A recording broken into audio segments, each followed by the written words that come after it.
um, the advice that we have, and then any questions that you guys have. So I'm Eric, Lynn, there's another Eric here. Attending Yale University in the fall, and I plan on studying mathematics.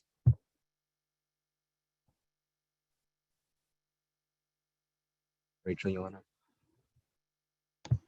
Oh, sorry. My name's Rachel, and I'm going to UPenn, and I'm studying biology. I'm Alex Song. I'm going to UPenn as well, and I'm studying biology too. My name's Levi. I'll be going to Cornell to study computer science. Some things that you should know about me: I like playing and watching soccer, and I just like to play sports in general. And yeah. Hi, my name is Grace. I am going to Columbia next fall, and I'm currently undecided for my major. Hi, I'm Eric Zoe. I'm also going to UPenn. My major is going to be computer engineering. And yeah. All right, I guess we're gonna start off by talking a bit about ourselves, like what we do, what we're interested in, and then I guess one piece of advice that we have. So I spend a lot of my time playing soccer. I played with Levi here on the school team. I also play for club for most of the year. I do a lot of math competitions, if you're familiar with like AMC or Amy, and then like college competitions. And I also play viola in the school orchestra, although that's not as big recently. Like I haven't played outside of the school. One piece of advice I have, I'd say something I think people emphasize a lot on is GPA, and I think while it is important, you shouldn't overemphasize it. You shouldn't spend all your time worrying about it. There's a lot more aspects to the application other than that one score. I don't think like college, like admission officers, I don't think they spend that much time on that one number. So you should, like when you pick classes and stuff, there's other stuff to take into account. So like I said, you want one piece of advice. Rachel? Yeah, so I did a lot of activities throughout high school, but my main extracurriculars were art, violin, and ping pong. I dedicated a lot of time to them. And for all of them, I received awards on the national level and regional level. Um, and if there's one piece of advice I could give, it would be to read a lot of books, because I think essays are huge, like they play an important role in the process, and it's a way for you to showcase your personality and your creativity. And just as much as they are judging your qualifications, they're also judging your like writing style and ability to write. And so I think that's a really great way to showcase who you are beyond like the hard test scores and GPA and stuff. Um, yeah, I'm Alex again. I think one of the biggest activities I did in high school were volleyball. So I did club volleyball for 5 years and high school volleyball for 4 years. And I got a lot of awards in on the state and national scale. Another thing I like doing outside of the classroom is Rubik's cubes. I solve them for fun as a hobby. Um, but yeah, one big piece of advice I would have for you guys would be making your application follow a theme. I think if you have a really compelling story to tell based on your interests, if you if you pursue activities that are based off your interests, I think you guys will be fine. You have a great story to tell. The application officer will see how everything comes together, and it'll be really nice for them to read. Right. So again, I'm Levi, and my main thing throughout high school was soccer. I spent a lot of time playing for the school and also like Eric outside through a club. And I spent a lot of time outside of school just practicing. Another thing that I did was I played the trumpet. Uh, that also took up a huge chunk of my time because I kind of like forced myself to practice every day, and I entered a lot of like festivals. One piece of advice that I have is to work with your parents like a lot throughout the process. And like I know like a lot of you might not want to, but they're really helpful in like brainstorming ideas that you guys can use in your essays, because they know a lot more about you than you think they do. And they also help you a lot with like keeping up with deadlines. So I like really recommend bringing them along with you. Hi, so I'm Grace, and I did swimming through my entire life, and I went to national competitions, and I've earned awards and have records for both my high school and for club. And then one advice, I think a general advice I would give is to learn to be disciplined in everything that you do. And an advice I would give for college applications is to start earlier than you think you do, because honestly, the process does take a while, and you may think like a month or two is enough time, but especially nowadays with kids applying to more colleges, um, all your essays do become tedious. And so I recommend always giving yourself extra time to do everything and get everything done.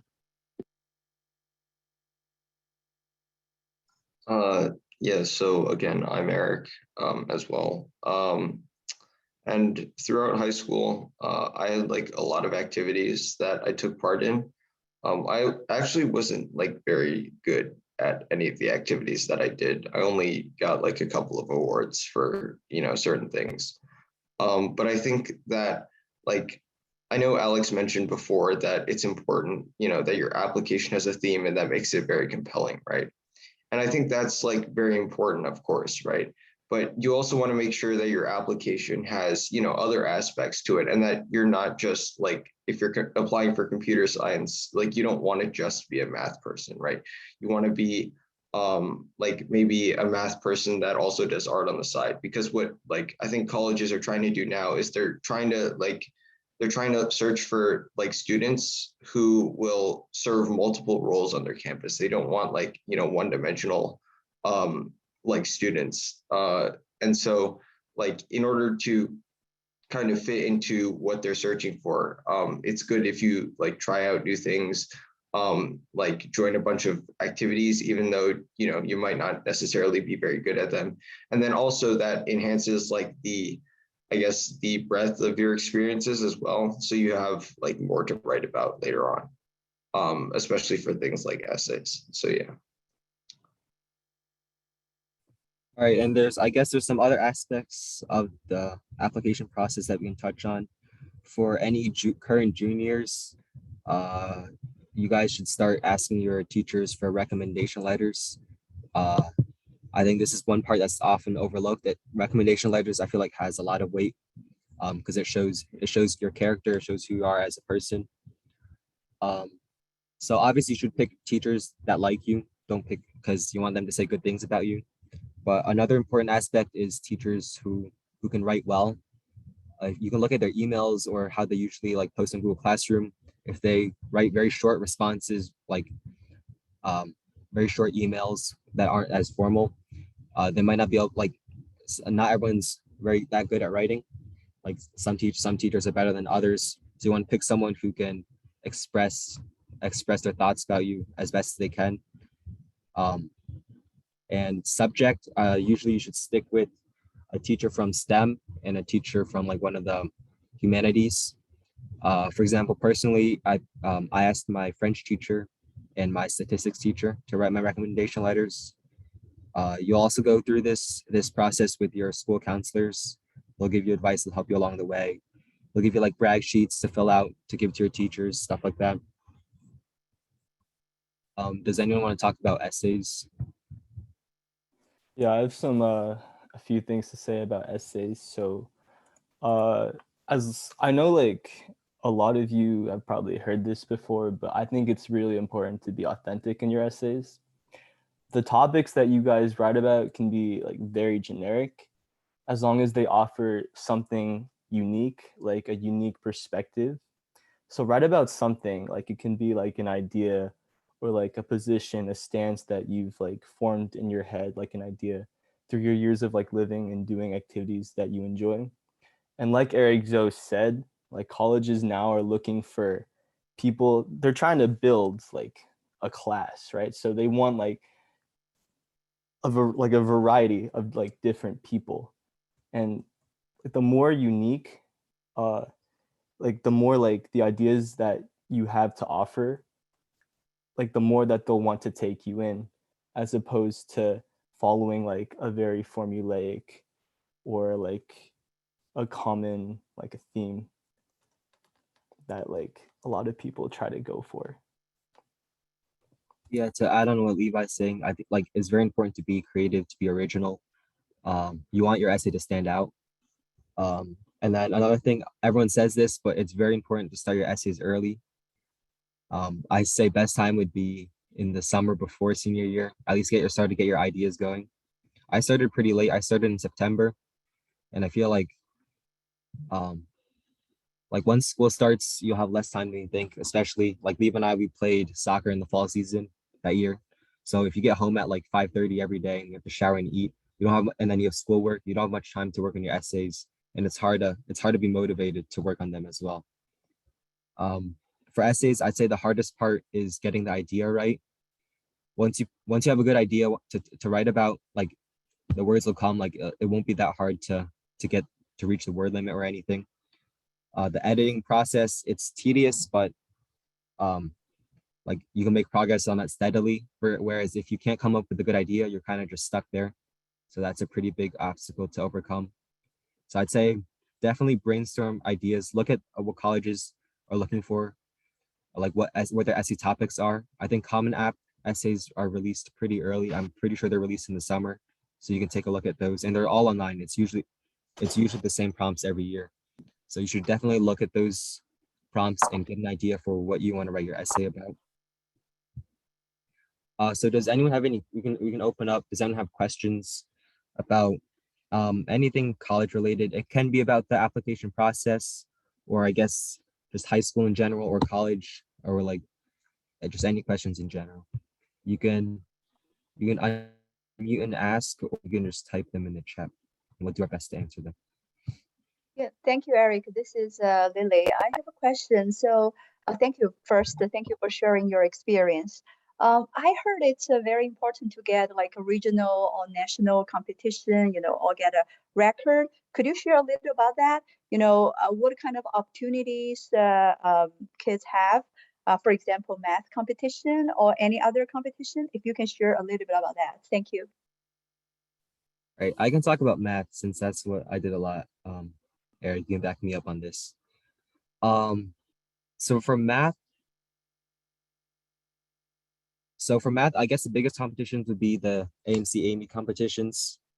That's I guess the most well known in the US here. I never reached JMO or AMO. I did well in AME, but I didn't do as well in AMC. But there's more to that. I also did a bunch of college math competitions. If you do math, you might be familiar with like the names HMMT, PUMAC, stuff like that.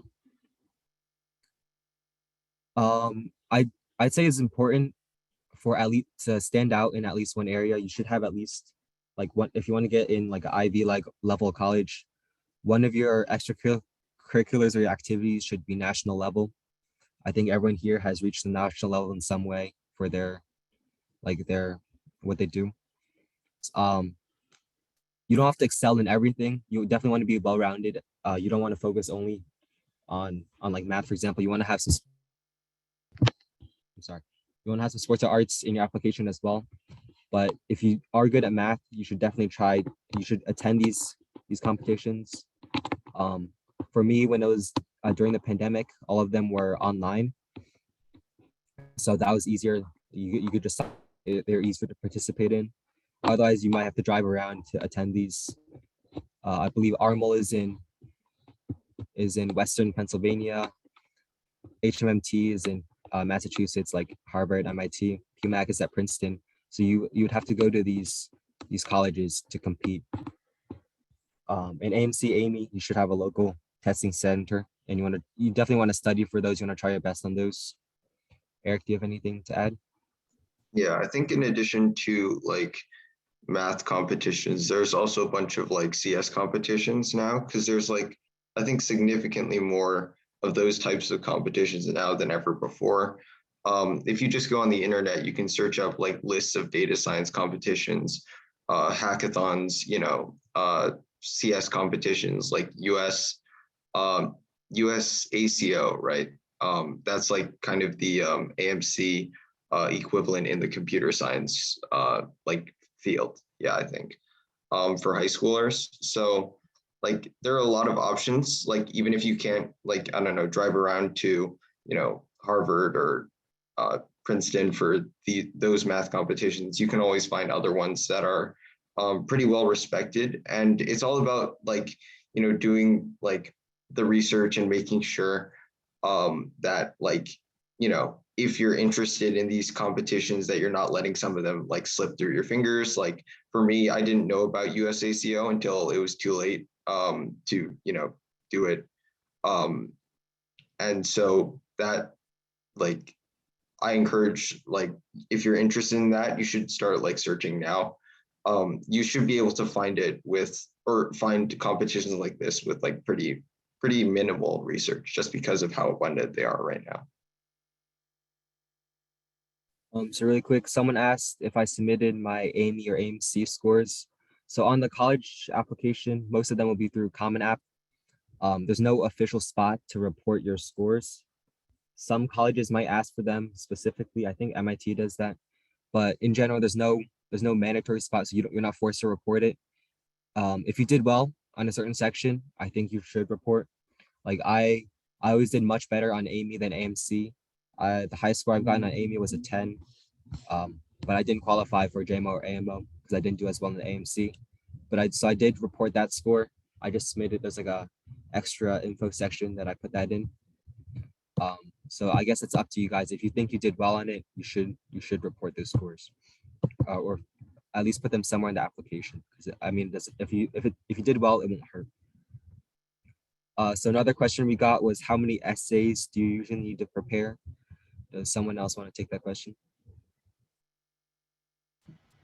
I can take it. Oh yeah, okay, I'll go after you then. Okay. I think for the main essay, you should strive to at least draft like 3 or 4 different ideas, because you never know which one is like you're gonna end up using, and it's just like good to have a lot of drafts so that you can like really understand yourself. So I think for the main essay, at least, you should like try to do 3 or 4 and then revise off of that. Yeah, building off what Rachel said, I think it's good to have multiple essay ideas. Excuse me. So one of them I had was one that was more self-focused. So it was a personal learning process. And then another one was something that related to something beyond me. So it was my place in the community, what I did to serve others.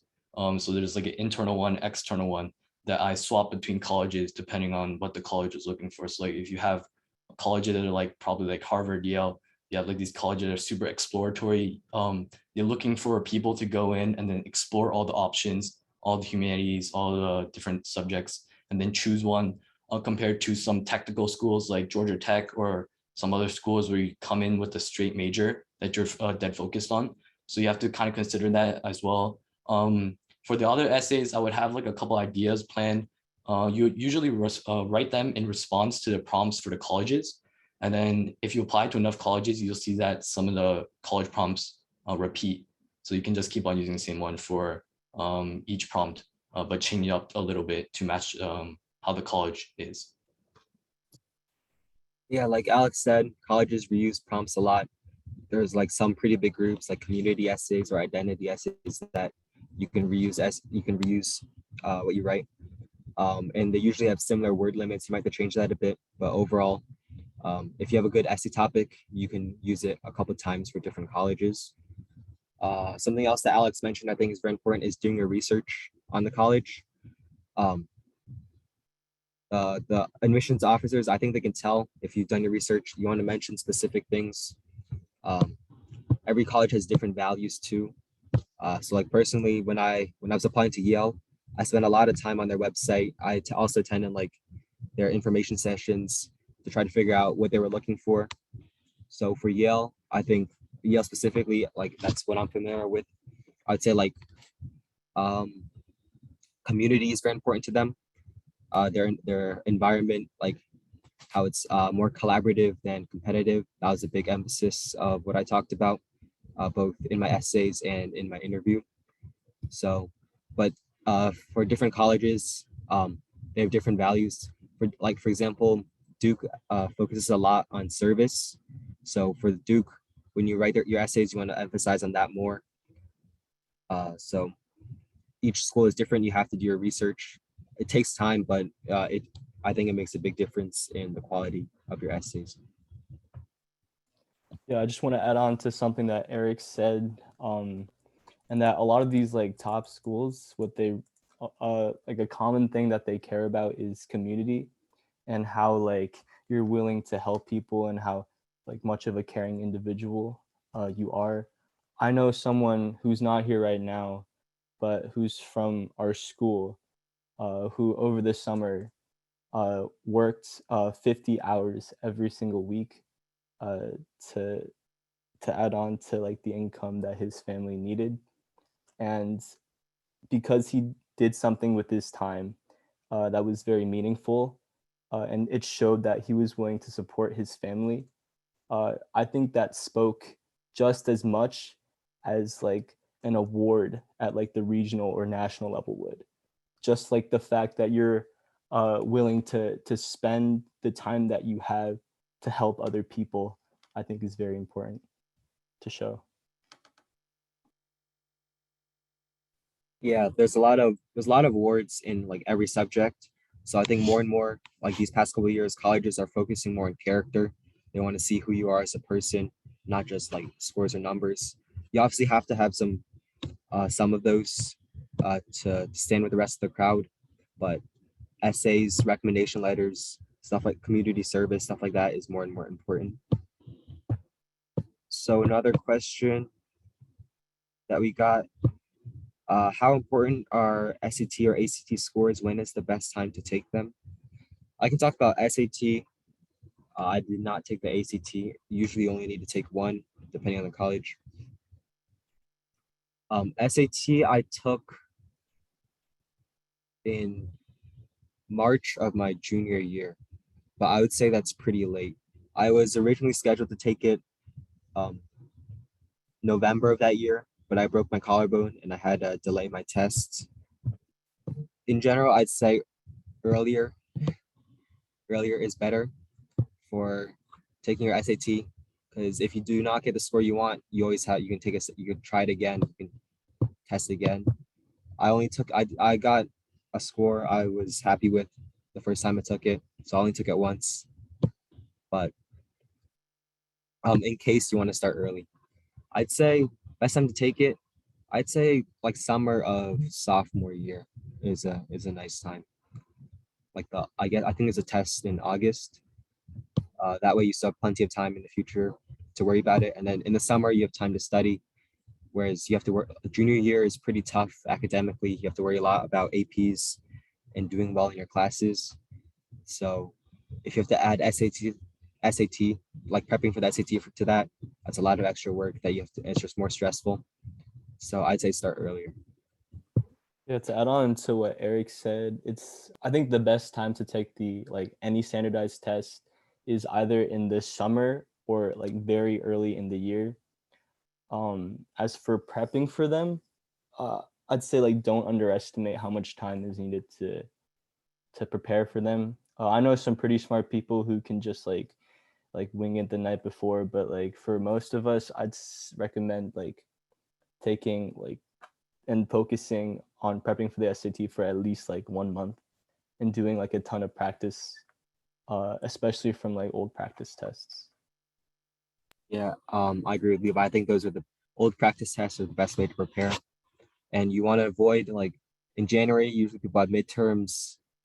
May is like AP tests, June is finals. You want to avoid those big areas because you're gonna have to spend time studying for other exams.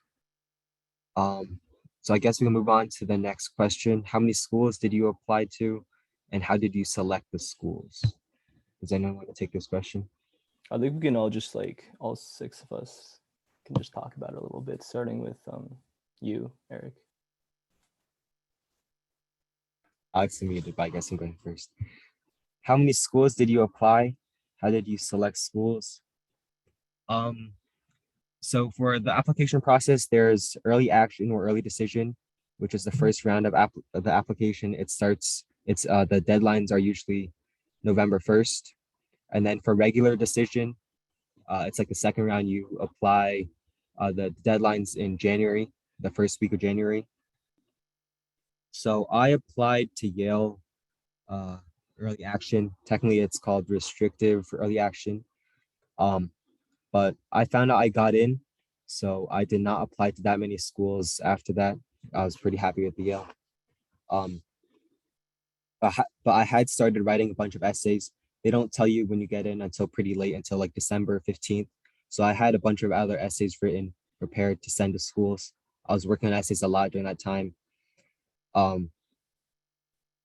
In general, I think I was planning to apply to around 15 colleges. You want to balance it out. If you're looking for Ivies, like every Ivy, it's pretty unpredictable. Even if you think you have the stats, if you have the character, you have the application to get in, there's a lot of other factors being considered. So you don't want to apply only to good schools. You want to have targets and safeties. That's very important. You should try to keep a diverse range of schools. How did you select schools? I'd say do your research on the colleges. First of all, that's important for your essays, but also you wanna have values that align with the colleges. So for example, I enjoy sports, I enjoy arts a lot. So I didn't want to go to a very technical school like Caltech or MIT, because those are more STEM focused. I wanted to do more diverse. I wasn't sure what I wanted to major in then. I wanted more diverse options. So I chose Yale. I was also considering Duke, which is similar in how it's there's a big emphasis on sports culture. All right, Alex, you wanna go? Yeah, I applied to around 20 schools, and around 5 of them were BSMU programs. So around 15 actual schools. I was not as lucky as Eric in the early decision round, so I had to write all of them. What else? How did you select these schools? I think it was based on my focus. So my focus right now is biology, and I'm on the pre-med track.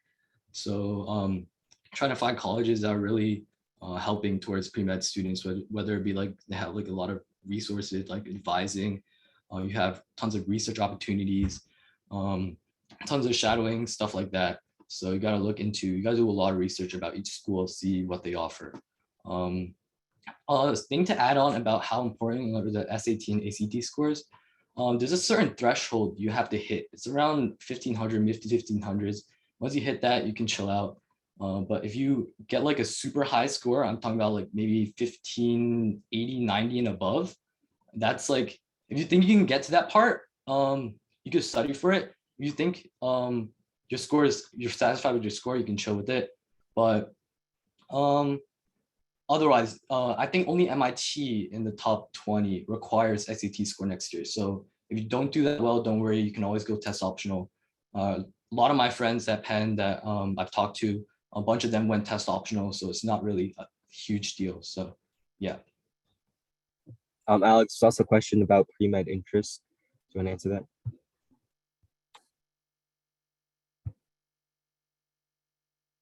You're still muted. Oh, sorry. Well, for pre-meds, one of my biggest things I did was a HOSA competition. So I did HOSA Bowl. I think if you guys are going to, I'm not sure which schools you guys are going to, but I know BRHS has a HOSA club. You participate on the state, and then fortunately we made it to the international levels. We did pretty well in there. It's just general medical knowledge. You have anatomy, pathophysiology, a bunch of stuff like that. Other than that, I had this independent research project that I did with the person that I shadowed. So I had a shadowing one, an independent project I did with that person, and then I did a formal research program. So I think professional experience is super important if you want to become, if you want to go on the pre-med track. It shows like the college admissions counselor that you can handle this stuff. You can handle the higher level things. You're not just doing activities inside your own sphere. So pre-med, what else did I do? I think that was about it. Yeah.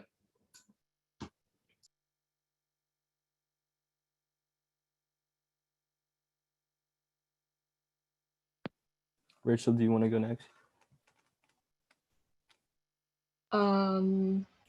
For the schools. Yeah. Okay, so I applied around like 17 colleges. And a lot of them were like targets and reaches. I applied to a few safeties as well. And for how did I choose the schools? I mostly choose schools that I like really connected with their culture, and also I looked for like what kind of opportunities they offered. Like a lot of schools don't have like competitive table tennis programs. And so when I was like looking for colleges, I wanted to make sure that I could still continue my activities there, and also give me something to write about in their essays, like why I want to go to this school. And I also choose them based on location because I prefer schools that are close to my home. And yeah. Just to add on to what Rachel said, for colleges, it's not just about prestige. Obviously, you want to go to good school, but you're gonna spend your next 4 years there. You want to fit in, you want to have fun. It's like you don't want to go to a school you don't like just because it has a good name. So yeah. Cindy, you have your hand raised. You have a Oh, question? yes. Yeah, I've got a couple of questions. So in terms of personal statement, I think that refers to the main essay for the college, right?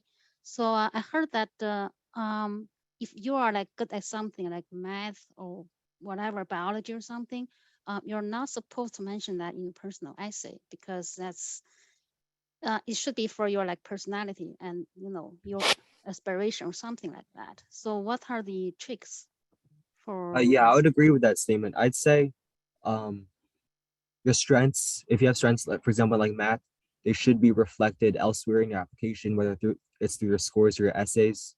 So the personal essay, it's the opportunity to showcase something that's not backed up, like it's not as obvious from your scores or your grades or your extracurricular activities.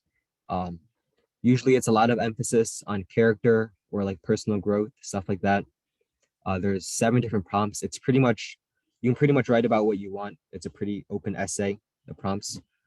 Um, so yeah, I'd say I agree. I would not focus on your biggest strength in your personal essay. You want to use that as an opportunity to show who you really are. Diversify yourself more instead of just emphasizing one aspect of your application. Okay, thank you. So my another question would be, because I have a boy, I have a son who's junior this year. He's gonna be rising senior. He's not here. He's out playing cello. So how much do you think the school counselor help with your college application, or School counselor, the high school counselor? I high don't. school counselor. Yeah, so I don't really see a lot of interactions between the counselors and the students. Maybe that's only the case for my own child, but So high school Mhm. counselors, they're responsible for a lot of students, Yeah, probably like 50 to 100 students each. right. So you should reach out to them. Like you have to initiate with them and reach out to them and ask them for help and stuff. They'll help you in the process, but they won't push you. They won't. That's up to you in the end. Like what activities you want to do. You can ask them for advice, but I don't Mhm. think you can rely on them for your entire Okay. application. Okay. So do you recommend, or any of you guys recommend to hire a counselor outside of school and help with essays and the I'd say whole? definitely get someone to help look at your essays. Just Mm-hmm. at least for English grammar stuff like that. That's very helpful. Just like wording, they can help out a lot with that. Okay. My final question. Sorry. So, what are the most popular safeties in? I mean, as far as you're aware of, among the students from Bridgewater High School, what are the most popular safeties? Or it it may depend. I know. So, Yeah, I think it depends on the person. I mean, uh-huh. everyone, not everyone's has the same targets.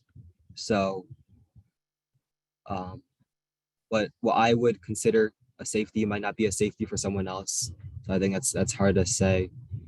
I'm not quite sure about our high school, like what the most popular schools are. If you have Okay. in-state schools like Rutgers, I would definitely apply to them because of the lower tuition. Those are good. Like even I'd say like definitely apply to them. Public schools are a good option, but safeties is hard to say. Okay. Yeah. Thank you. Elizabeth, you have your hand raised. Yeah, so I'm in 8th grade right now, and I'm just wondering how you divided your the classes you wanted to take over your 4-year range. Someone From else take this question. Been talking a lot.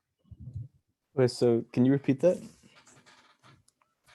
Oh, so how did you plan out your 4 years in high school? Like what classes did you want to take for AP and things like that? So I guess this kind of relates to a question about like APs that was asked earlier, but we didn't answer. But we'll get back to that. So in my opinion, like it's not like the difficulty of classes that you should be worrying about, more so like the right classes. So I think in like your earlier years, like I know when you're in 8th grade and you might not know what you want to do right in the future. So I think it's important to take like as many and as much like diverse classes as you can. So I know in a lot of high schools they offer like introductory like business, economics, like computer science, like biology courses that you can take on your freshman year. And then I think to supplement that, you should be joining as many clubs as possible just to like see where you could possibly develop any interests. And then like as you become a junior and a senior, take AP classes in those areas. And like I think that's how you should like choose your courses. To answer the AP classes, there are like a few like pretty important APs that I think everyone should take. The first one is like Calc BC or AB. It's just like a college level math course that can be used to skip. Like a lot of colleges will take that course as credit, and you'll be able to skip a lot of introductory math courses at those colleges, which are really hard and are designed to weed out students. Another course that I think you should take is either AP Lang or Lit, because although those classes may be like really hard, they'll help you improve your writing and reading skills, which I think are very important for taking the SAT and for obviously writing the essays. If you guys have like any other AP classes that you guys think are important for biology. Yeah, just to add on what Levi said. So AP, I think when choosing classes, you should pick the most rigorous classes offered at your school. That doesn't mean you should take every AP class you can just to like collect APs. For example, I took 4 years of orchestra, even though it started off as an academic and then it was an honors class. But I think I loved orchestra a lot. I think it's important. And application wise, I think showing commitment to like music for like 4 years, that's also helpful. More important, I think it's I don't regret taking 4 years of orchestra. I think it's better than dropping orchestra to take like an extra AP that I don't enjoy, just to get that slightly higher GPA or that one extra AP score. Because once you get to like 10 or 11 APs, like that's not going to make a huge that's not going to make or break your application. Colleges aren't going to be like, oh, this one student took one more AP than the other student. so I'm gonna admit him. It doesn't, it's APs. There's not that much weight on APs to that level. There's a couple questions in chat that we didn't get to.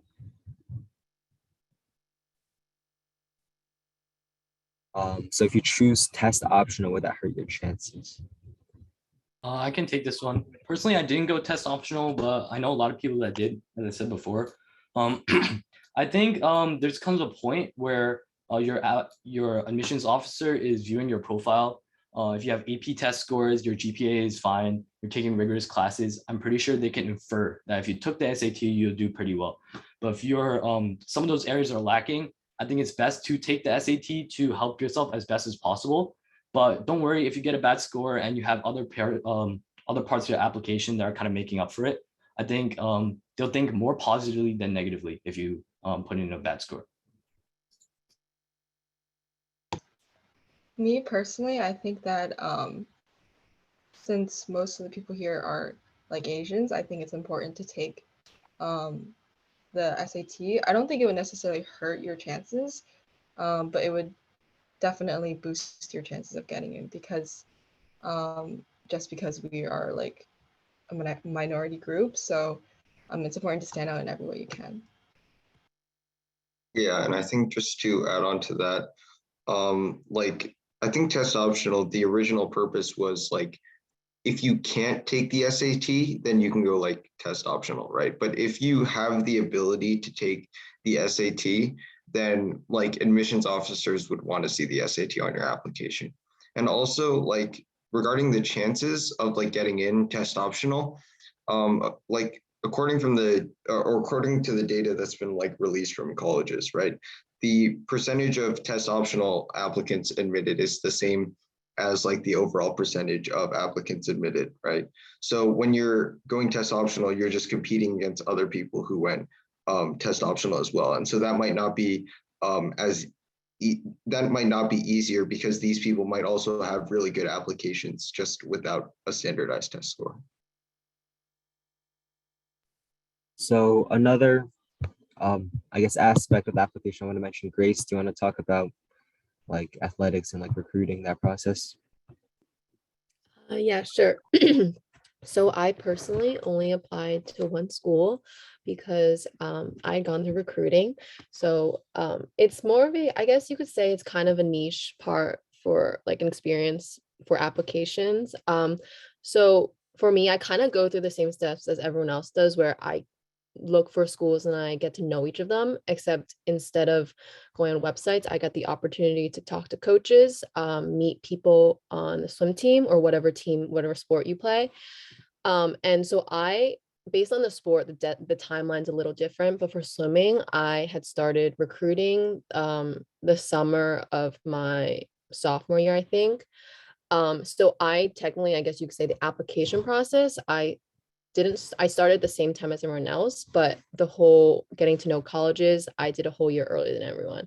And I think I feel like the advantage if you do sports and you're able to get to a national level or regional level, you get the opportunity of meeting coaches I would recommend reaching out, see if you have chances, because I think it does relieve a lot of stress for me personally. I only had to apply to one college, and when a lot of the other students were worrying about how many applications they had to fill out, how many essays they had to write, I kind of had a more secure placement with the school that I was applying to because I had a verbal commitment with the coach. And I know some people who play sports, I think they may not feel like they have the chances, they might not be at the level, but I always say that it doesn't hurt to reach out. You don't know what opportunities you'll have. And if you end up not wanting to play the sport in college and not wanting to go through recruitment, all you have to do is just tell the coach, hey, I'm not interested anymore. Thank you for offering.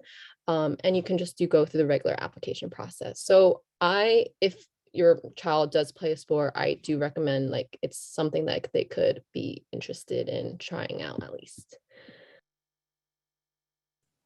know Rachel has gone through for like a big part of her application centered around art. So if you want to talk about that. Yeah, I can talk about that. So I was influenced by my mom because she also really loves art. So when I was really young, I took art classes, and yeah, I've been doing art all throughout my life. And I went to a lot of different studios to learn, and I developed a really close relationship with my school art teacher in particular, and she helped me a lot with like um, building portfolio. And I think in terms of the portfolio, it's really important. At least for me, it was really important because it showcased a different side of myself. And I think colleges um, really like to see like a musical supplement or an art supplement. And so if you have that, I definitely recommend submitting it. Even if you think your skills are not the greatest, art nowadays is really subjective. So you never like know if the admissions officer will like it or not. And yeah, I recommend if you have an interest in art to definitely pursue it and um, get started on your portfolio as early as possible so that you end up choosing really quality pieces because you don't want to have like a low quality portfolio with like 25 works compared to like 8 really good pieces. And for the portfolio, you also have to submit like writing supplements. So I definitely recommend like getting started on those early. They're like really important, just as important as your essays if you're going to submit the portfolio. Um, and also make sure your writing abilities are really strong because they're looking for your writing quality and concepts in that.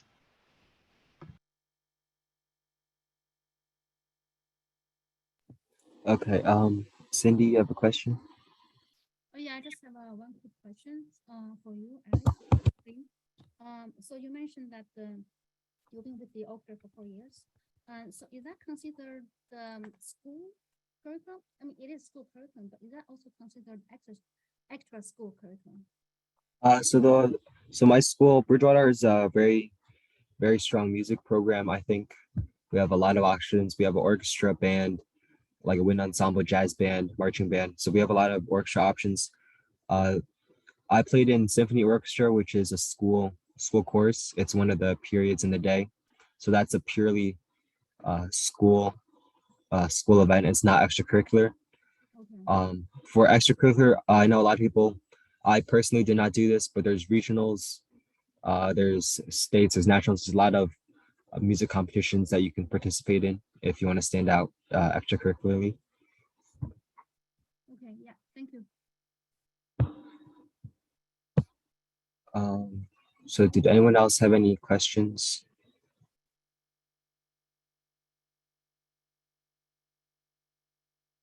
Anything you would do differently? So like I guess a regret about the high school process. I'd say for me, my essays. Um, the summer before senior year, I spent a lot of time. I did a math camp because of COVID. It was online, and I also played a lot of soccer. It was the preseason for varsity. Um, so between those two events, I had very little time. Uh, I was doing math like on the way. I'm driving on the way to soccer. Like I did not have much extra time and or energy to do any of my essays. But that meant once September started, I feel like those were probably one of the most stressful couple months in my life. If I had the chance to start earlier, I definitely would have. I maybe would have done less math or soccer and gotten the chance to to at least start on my essays. Um, I know everyone says this, like you should do your essays early, but I think that's really something important that you should focus on. Um, it's easy to procrastinate to try to push them off until later and think you have time in the fall, but a lot of people underestimate how much time is devoted to other activities. I think I mentioned this earlier, but like if you play a varsity sport in the fall, then that cuts away a lot of your time and you have very little remaining time to do essays. Essays usually take a while, just getting the ideas, fine tuning them. Uh, did any of you hire professional tutors to help edit your essays? Yeah, I had someone look at my essays, um, just edit them word wise. I'm more of a STEM person, like math, physics, CS. Um, so I think that was very helpful in editing my grammar. I made a lot of grammar mistakes and wording mistakes. So they have the experience, um, I guess, to improve your essays. But you want to make sure your essays are still authentic. That you want to, there should be your own ideas. If you get an advisor, they can help with the writing portion, but in the end, should still be your own work. To answer the question, what would you recommend doing over the summer? I know like what a lot of you want to hear is that like the big two, right? Like do research with the professor uh, about like a topic that you're really interested in and that you think that you can project colleges to. And another thing is internships, right? Reaching out to different companies, seeing if you can work for them for pay or no pay. I think those help. I think what Eric did also, going to camps um, that center around a topic that you're interested in, or like to advance your skills. Like for example, Eric's math camp over the summer, he was able to talk to people and who are also really good at math and to learn from good teachers. Uh, but I think in general, for most people, as long as you're uh, doing something with that time, something meaningful with that time, the colleges won't really care what that is, whether it's like volunteering or going to, or like getting a job, as long as you're doing something with your time. And that can also include like preparing for like standardized tests like the SAT. I know some people here have um, done research. I know Alex has, so if he wants to talk about like the process of getting that. So the research program I did was fortunately in person. It was over the junior year. I did my research on COVID-19 replication. So we had access to professors in like pretty professional facilities. It was a select group of 6 people, and we each created a novel compound. And it was a really interesting experience to gain lab experience as well as the formal writing of research papers. Um, I think a more impactful, more influential research thing I did was my own passion project. I did at my shadowing. The person I shadowed, it was on blue light. We did a lot of data and studies with the patients that came in. I think that was really interesting that my missions officer saw.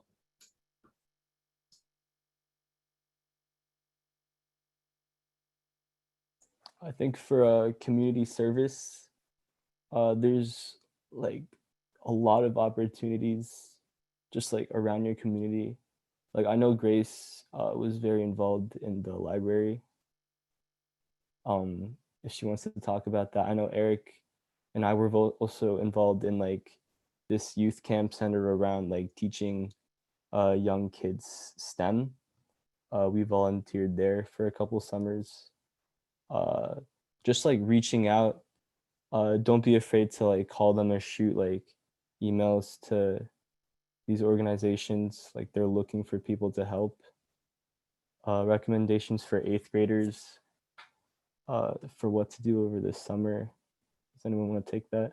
I'll take it. So personally, what me, Eric, both Eric's and Levi did, we skipped the math. So we took a more advanced math our freshman year. We took pre-calc. So I think that was helpful because I was pretty interested in math. The summer was used well. It was a nice camp. I got to meet a lot of cool people in the class. For 8th grade, you don't have to do that. A lot of time can be spent on finding what you really want to do. So you're better prepared than other students coming into high school. You have more of a focus of which classes you're more interested in. You can focus your activities more around that. If you're an 8th grader, I wouldn't stress too much about it. As an 8th grader, my mom kind of just put me in the math class. I was like, fine. But I found it really interesting. But other than that, yeah, don't stress too much when you're in 8th grade. have plenty of years ahead. Just make sure that you're trying to explore as much as possible. Yeah, to add on what Alex said, 8th grade, I wouldn't worry too much about the college application process yet. You want to keep up what you're doing. In high school, grades and stuff is obviously more rigorous. It's harder than middle school. So you want to be careful about that transition. Personally, I had surgery in my 8th grade summer. So I was out the entire summer. I was just sitting on the couch. I did a lot of movies, a lot of games, and it ended up okay. So 8th grade, you still have a lot of time left in the next couple of years uh, for your application. I don't think really worried about college until late sophomore year. So you have time in the beginning of high school. How would you prepare for interviews? I think for interviews, biggest part is doing your research. You want to mention specific activities that are offered at the college. Um, want to prepare questions for your interviewer. And you go to, it's like how you would prepare for like a job interview. There's some um, pretty generic questions, general questions that the interviewer will ask. Like, tell me about yourself. You should have a prepared answer for that. You should know what you want to talk about. Some colleges, for example, like Yale, they have a guide online of all of their interview questions. You want to look that up if the college offers that, and you want to have a.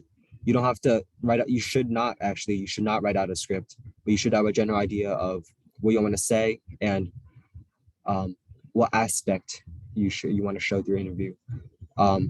If you get the chance, if you're offered an interview, I'd say you should definitely take it. Usually, they won't hurt.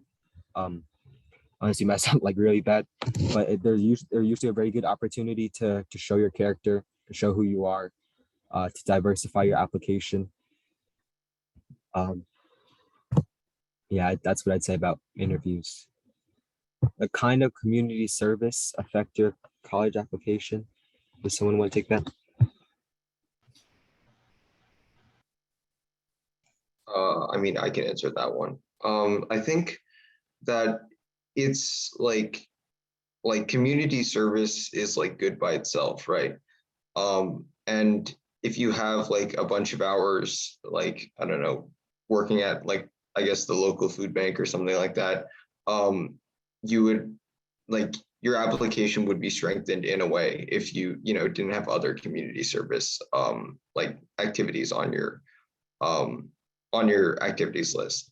But I think it's also like good to look at other options for community service, because if you can find something that is like kind of in line with your own interests, or maybe another interest that you indicated on your application somewhere, then that helps build a more consistent image of like who you are and like what you're trying to do.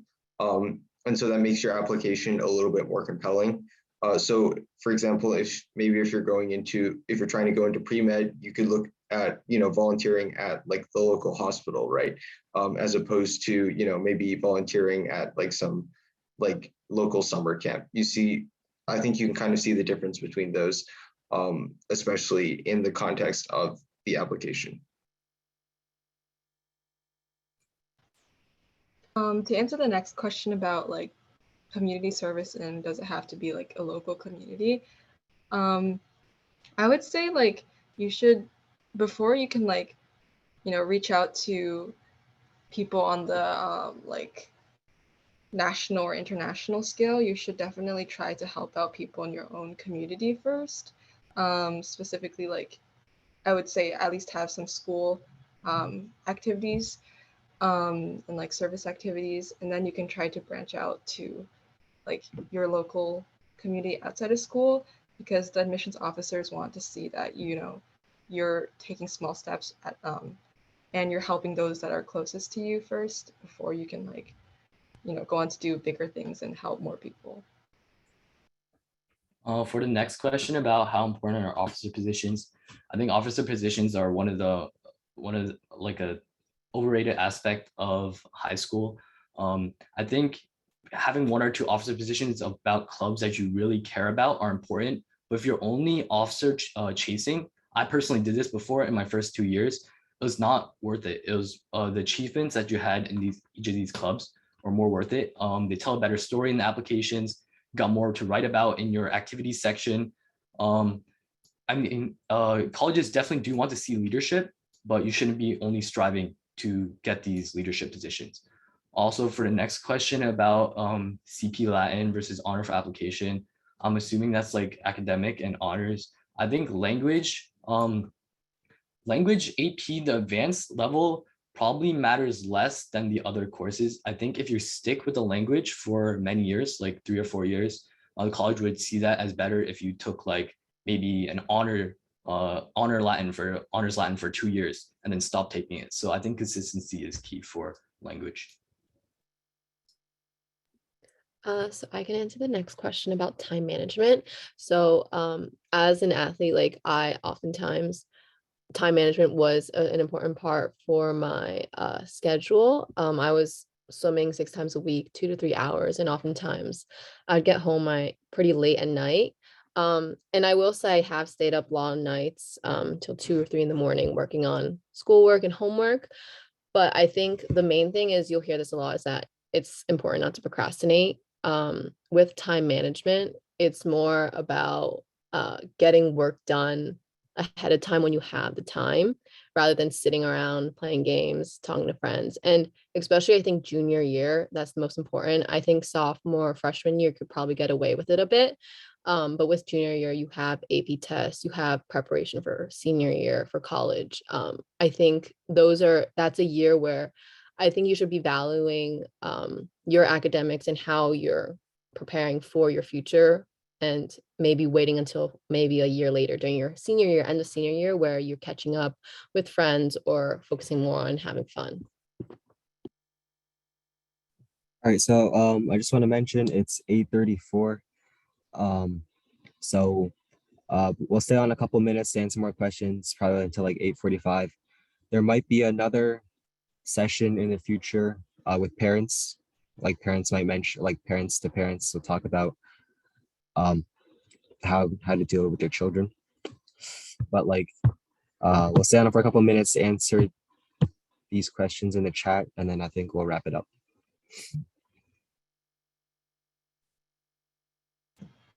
For the time to like submit the application materials, I don't think it matters like if whether you submit it 2 weeks in advance or like the night of. But I would definitely like say you should try to submit it at least a few days before, just so you aren't stressing out and like there aren't any technical difficulties. But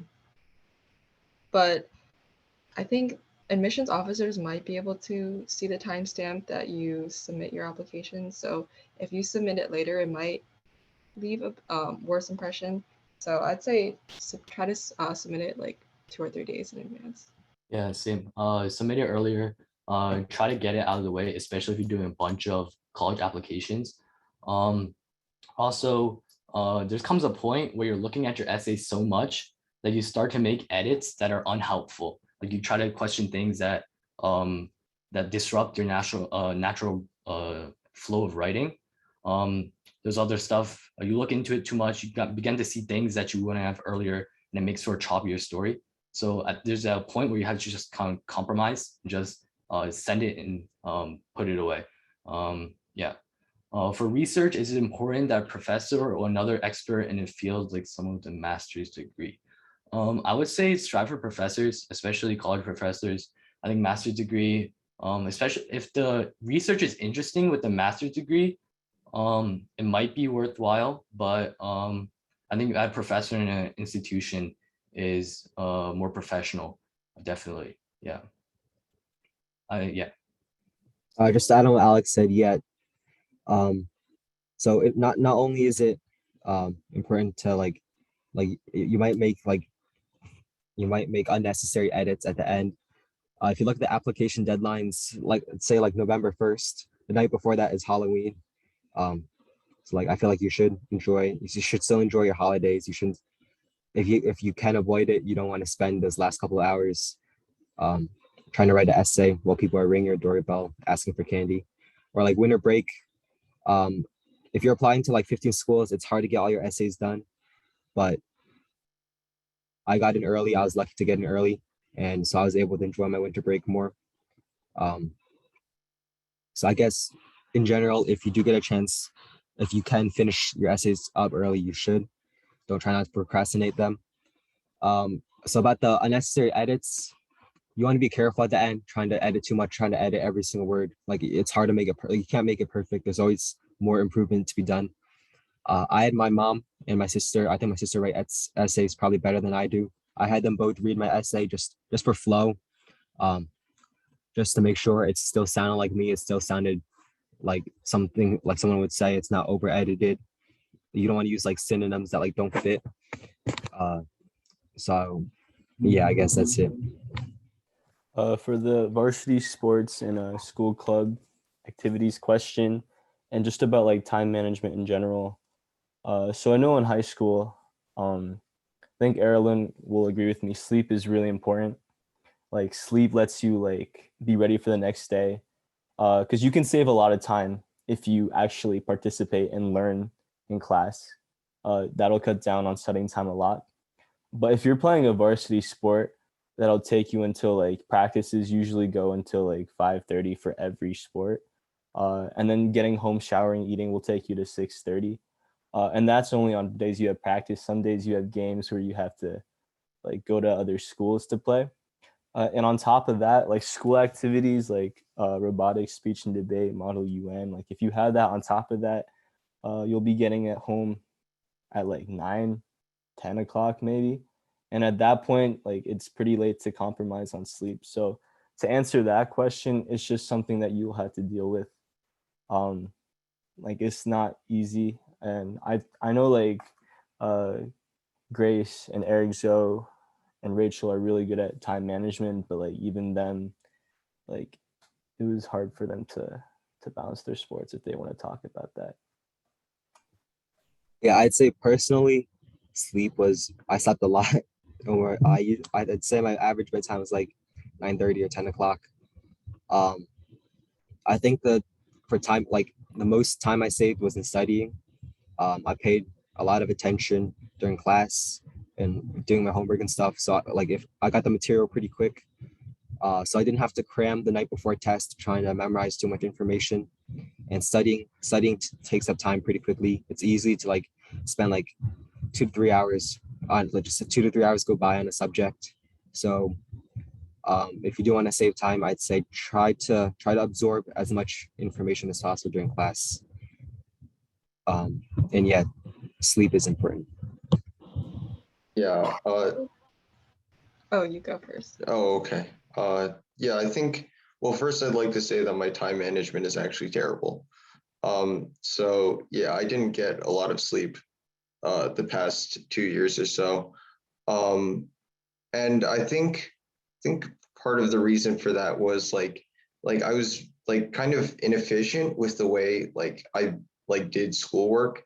I think that you should try and get your schoolwork out of the way as like soon as possible, right? So that means like the moment an assignment is like, do you want to grind it out? And so that means that like later on, as more assignments keep coming, right, you're not going to get swamped by progressively increasing amounts of work. And I think that will also open up the time for you to pursue extracurricular activities. And for things like studying, I like personally, I believe that like as Eric said, you should try and spend a lot of the time in class, like learning the material already. So you have to do less work later on. And I think another important strategy is to also focus on, not just like trying to do every single problem like on a test or like that you think will be on a test in order to get ready for the test. Like you want to focus more on the concepts, and then understand how those concepts are applied, right? But that's not What? It's the as same person.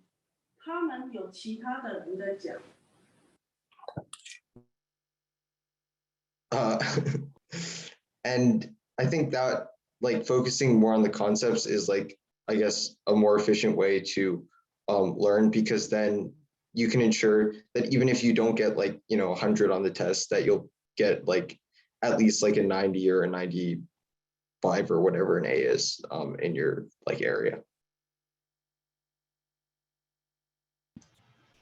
To add on to the sports, like balancing sports and school, I think it's important to do sports, and I don't think it will like, if you manage your time well, it shouldn't be something that like takes away from your studies, because it's doing sports personally for me really helped me like take a break from schoolwork, and then once I was done with my sport, I came back more refreshed and more ready to do work. And I think it also helped me stop spending too much time on social media or on my phone, because by doing a sport you're relaxing, you're using a different part of your brain. And that's the same thing for like switching between academic studies. Like you can spend some time doing math, and then if you're getting tired, you can just switch to language arts. And so instead of taking a break by like going on your phone, I think you can take more productive breaks by switching between activities. And I think sports is definitely a really great way to do that. Yeah, just to add on to Rachel, I think one of the most productive times in my life was when I was playing soccer my junior year. Senior year was stressful because of college essays, but junior year, just with like my schedule was pretty much school and then soccer practice and then doing my homework, eating, showering, and then going to sleep. I thought that was like soccer was a nice break from all of the academics. It lets you like reset your brain, kind of just like relaxes.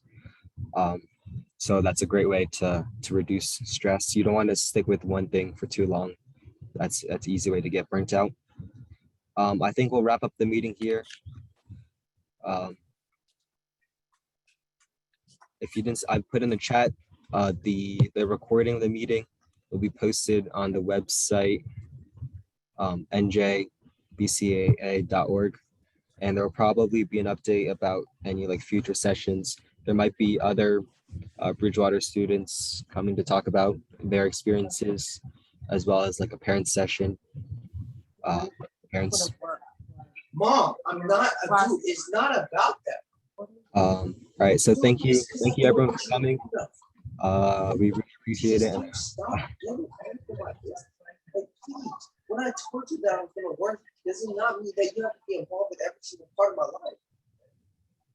And honestly, you're demotivating me because you're just all up in my. All right, so I hope you learned something from today, and good luck to everyone on application process, and enjoy high school, especially senior year. Thank you. Congratulations. Thank you. Bye-bye.